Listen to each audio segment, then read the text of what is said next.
Сәлем құрметті көрермендер, бүгін сіздермен мен Сапаров Нұраділ. Және де бүгін сіздерге мен Sony Vegas Pro 11 программасы арқылы қалай интро жасауға болатын үйретемін. Ең бірінші біз Sony Vegas Pro 11 программасын ашамыз. Бұл программаны міндетті түрде скачет етіп алуға болады. Бұл кез келген жерде бар, Google-де бар. Бізге ең бірінші интроны таңдап алу керек. Ол үшін біз YouTube-ға маған осы интролар бар ұнайтын сайт Velosophy. Velosophy деген маған Velosophy дейтін осы канал маған интролар бар өте қатты ұнайды. Видеоға басып, кез келген жер, мысалға бір интроны таңдайық.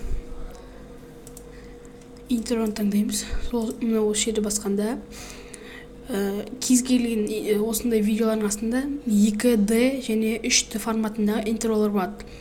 Бізге керегі 2D форматындағы.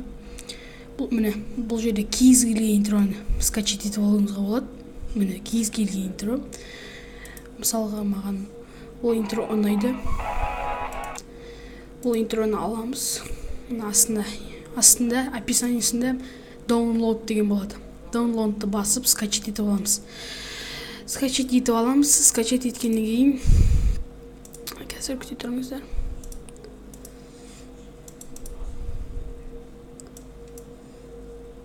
Қазір міне скачет етіп алғаннан кейін загрузкаға кіреміз.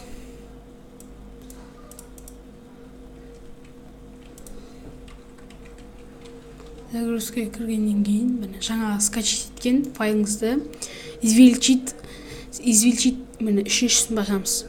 Извлечь деген үшіншісін басамыз. Сөйтіп бұл папка ретінде сақталады. Осы міне 2D интро. Осыған кіреміз. Кіріп міне Open This деген Sony Vegas арқылы ашамыз. Міне Open This Sony Vegas арқылы ашамыз.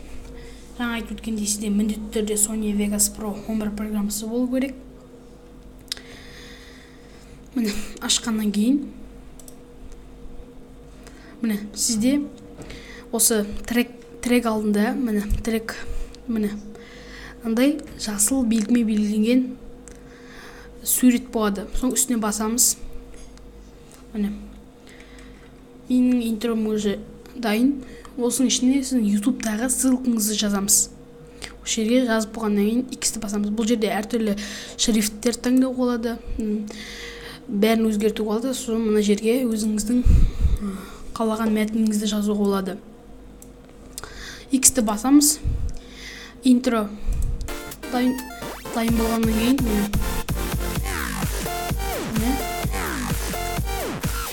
интро дайын болды.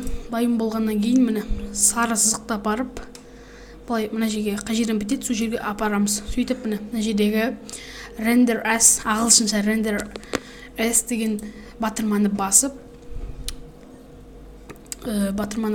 қазір. Сосын бұл жерде мынаны таңдаймыз. Main Aves ASS деген MP4 осын таңдаймыз. Міндетті түрде осын таңдау керек. Бұл жерде интернет HD 1080p. Бұл соны осыны таңдау керек, себебі YouTube-қа салатын алдында 1080 качествода болу керек. Өте жақсы. Сосын render дегенді басамыз. Render дегенді басқаннан кейін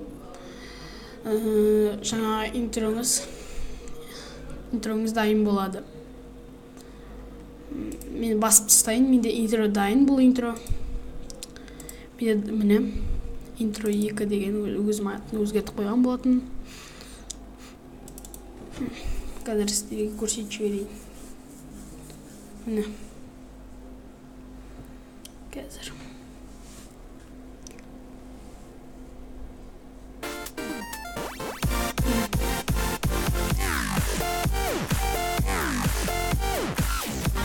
сіздермен болған мен Сапаров Нұраділ. Каналымызға және де ВКонтактедегі біздің группамызға тіркеліңіздер.